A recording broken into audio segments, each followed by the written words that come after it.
हाँ जी, शुरू है।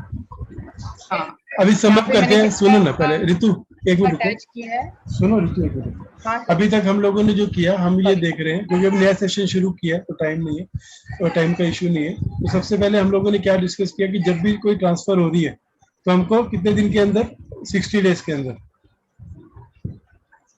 हाँ, 60 डेज के अंदर ये with in FCTRS 60 file. Days. हाँ, अब यहाँ पर हम हाँ लोग लिख रहे थे कि हमको क्या डॉक्यूमेंट्स मंगाने चाहिए। अब ये 19 पे आओ,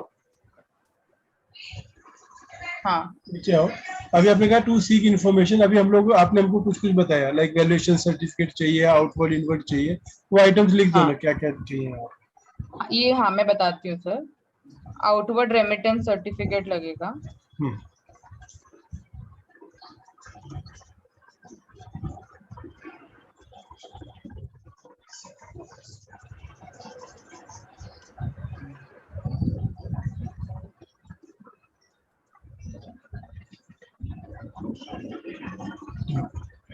अभी यहाँ पे रुक के मुझे ये फॉर्मेट दिखा दो ना, कौन सा फॉर्मेट है, क्या है आउटवर्ड रेमिटेंस हाँ में। हाँ ठीक है। ये आउटवर्ड रेमिटेंस का सर्टिफिकेट है। मतलब इंडिया का शेयर होल्डर जिसके अकाउंट से पैसा गया है, जिसने परचेज किया है नॉन रेसिडेंट से शेयर्स, उसकी बैंक का ये डेबिट नोट आउटवर्ड रेमिटेंस जाएगा। ये हमें बैंक देती है, शेयर होल्डर को बैंक देती है, हमें शेयर होल्डर से लेना है। ठीक है, इसको ज्यादा वो नहीं करते, जो हाँ पर्सनल डिटेल्स है तो। यस। फिर क्या। फिर वैल्यूएशन रिपोर्ट वाला जो टैब है जहाँ पे अटैचमेंट यहाँ मांगता है, मैं लिख भी देती हूँ उसमें वैल्यूएशन सर्टिफिकेट।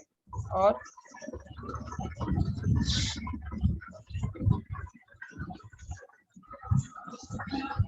हाँ, अब ये ट्रांसफर एग्रीमेंट और वैल्यूएशन सर्टिफिकेट के साथ हमें कंसेंट भी अटैच करना होता है। अब ये तीनों डॉक्यूमेंट भी दिखा दो उनको, क्या होता है वैल्यूएशन सर्टिफिकेट, क्या है ट्रांसफर एग्रीमेंट, क्या होता है। हाँ सर,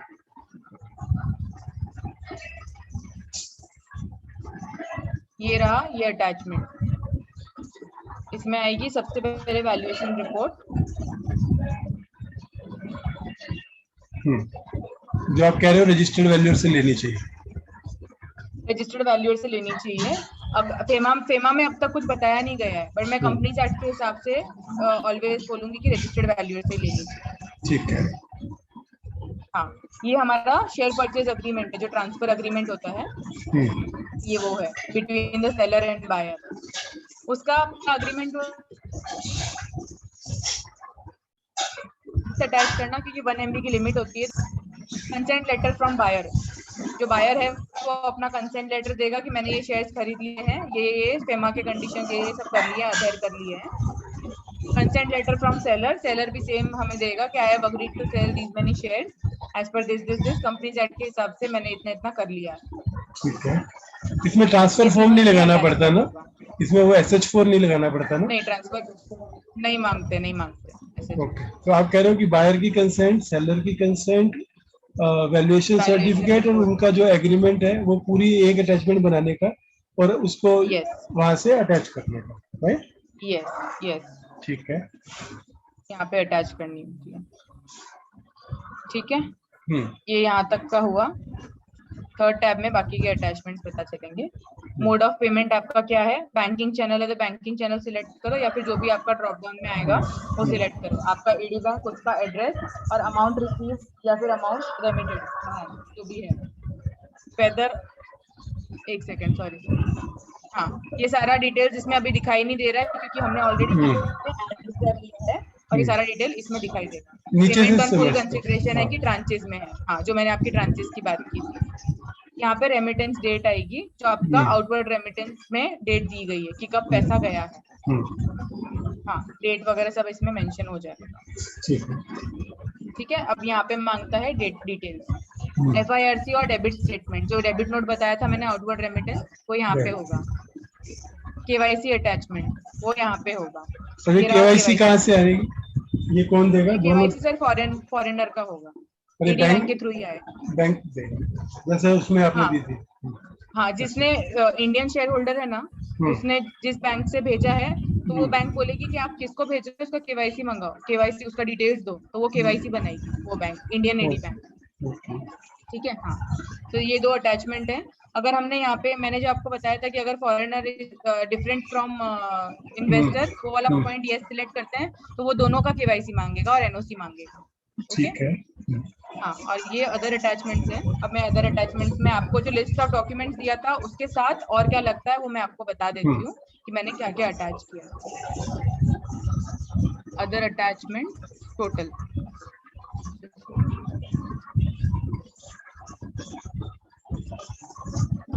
हाँ, अगर आपका ये पुराना एफसीजीपीआर मतलब ये पुराना शेयर होल्डर है तो इसका पुराना एफसीजीपीआर भी होगा, वो अटैच करना है, उसका अप्रूवल अटैच करना है। आपका बोर्ड रेजोल्यूशन जिसमें ट्रांसफर अप्रूव हुआ है वो अटैच करना है। Share holder pre and post ये अटैच करिए। आपको बैंक को देना पड़ता है जब आप ये करते हैं, शेयर होल्डिंग डिटेल देते हैं बैंक को at the time of remittance. Pre hold transfer of shares and post transfer of shares कि कितने शेयर्स अब बचे हैं, ये कंपनी देती है बैंक को। हाँ, declaration bye non resident transfer, ये आपको डिक्लेरेशन उसमें मिलेगा, मैनुअल में दिया गया है। ये कौन देगा? Seller non resident transferor. Okay. हाँ, हमारे केस में नॉन रेसिडेंट ट्रांसफरर था, इसलिए ये स्ट्राइक ऑफ किया हुआ। हाँ, ये फॉर्म 15 CA है, ये फिल होता है on the part of remitter, जो पैसा बाहर भेजता है, ये बैंक से आता है, फॉर्म नंबर 15 CA, ये हमें अटैच करना होता है, ये प्री फिल्ड आता है बैंक के थ्रू। हाँ, ये जब डिटेल्स भरी जाती है तो ये बैंक हमें प्रोवाइड करता है, ये अटैच करना होता है इसके साथ में। ठीक है। हाँ, दैट्स इट, ये अदर अटैचमेंट्स हैं, आप नोट डाउन कर सकते हैं, मैं लिखवा देती हूँ।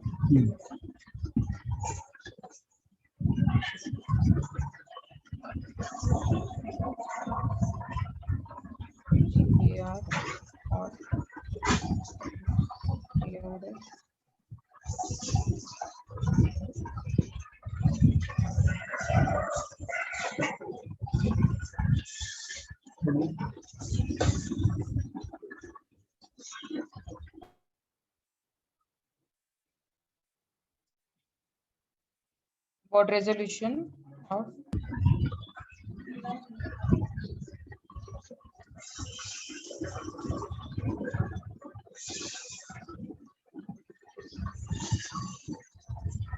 shareholding details,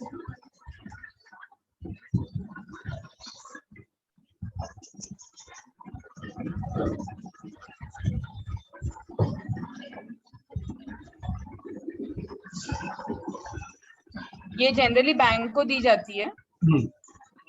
हाँ,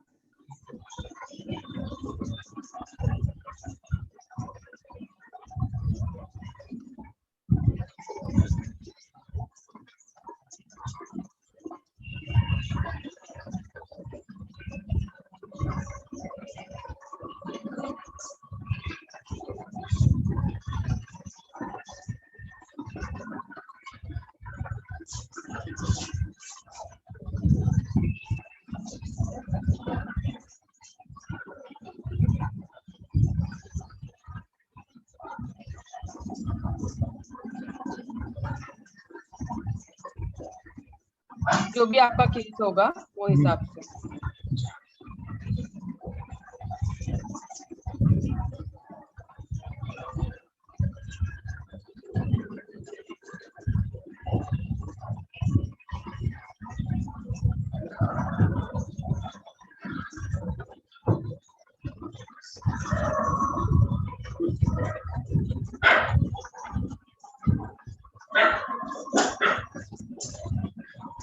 That's it, sir.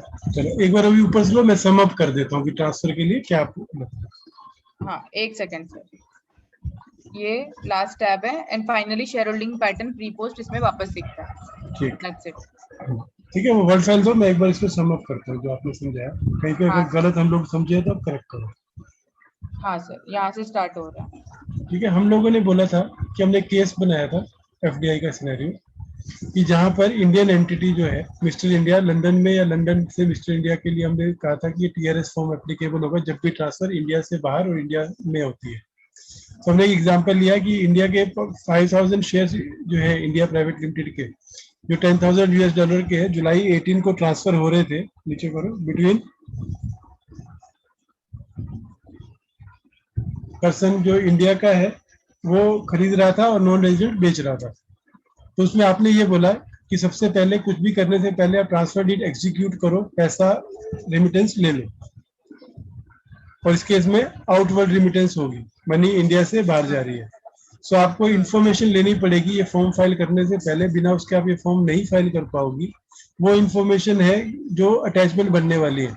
तो अगर आपने सिर्फ आपने कहा कि हमें पैसा मिला और ट्रांसफर किया तो आप फॉर्म नहीं फाइल कर पाओगे अनलेस आपके पास आउटवर्ड रेमिटेंस डेबिट नोट हो, और अगर उल्टा हो रहा ट्रांजेक्शन तो FIRC हो, वैल्यूएशन सर्टिफिकेट हो, ये शेयर बताने के लिए कि इसका जो प्राइस है वो वैल्यूएशन सर्टिफिकेट के में जो प्राइस है उससे ऊपर ही हुआ है।